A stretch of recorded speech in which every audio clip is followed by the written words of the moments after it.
via the radio and television, as well as when all else was silent and my mind worked to conjure what I'd heard earlier in the day.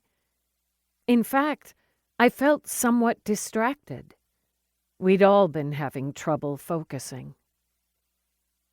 As if knowing I needed a distraction from all the distraction, Edwin had called me the night before, telling me he had a project specifically for me, something different than I'd ever done.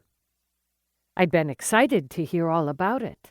A new endeavor to sink my teeth into was exactly what the doctor ordered. After I'd spoken with Edwin and told Tom about my new assignment, I'd called Elias, asking if he would be willing to drive me to a destination, at least on the first day of my new project. After that, I'd borrow Tom's car and drive myself. I was a capable driver. At least I had been, back when I'd driven on the right side of the roads and the steering wheels were on the left sides of the cars. The differences in Scotland, along with so many narrow two-lane thoroughfares, had been a dizzying change from Kansas roadways. Wichita had its fair share of heavy traffic, but Edinburgh congestion had been a new and sometimes terrifying experience. Nevertheless, I'd adjusted.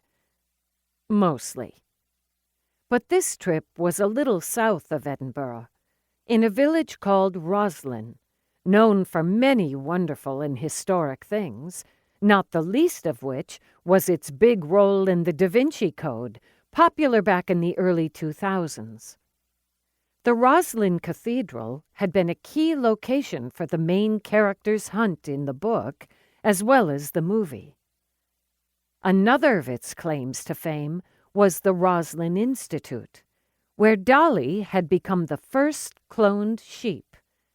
The Institute was still there, its mission to make the world a better place for animals and humans. But my new project had nothing to do with the Institute or any sort of treasure hunt, though treasure might be involved.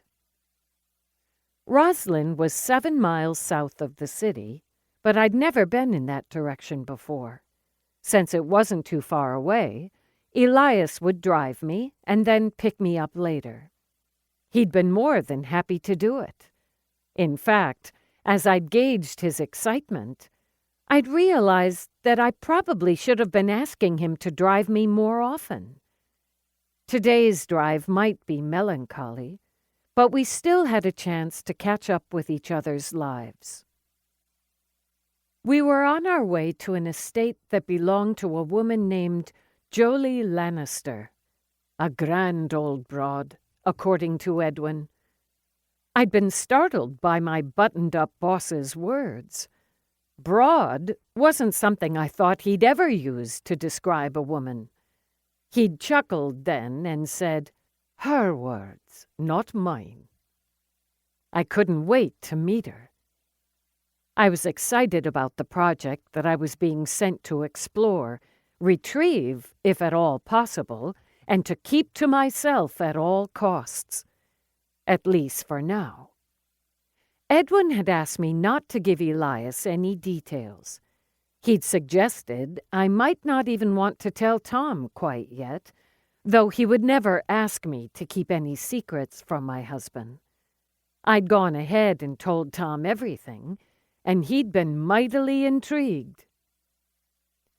Jolie Lannister had found something she was sure was rare and valuable, and had immediately thought of Edwin. She'd called to ask him if he wanted to take a look at it, maybe buy it, or sell it in those auctions she knew he was a part of. That was the story he'd given me, though I sensed he'd left out things he didn't want me to know yet. I was too intrigued by all of it to push him for more information. I'd learn everything I needed to eventually.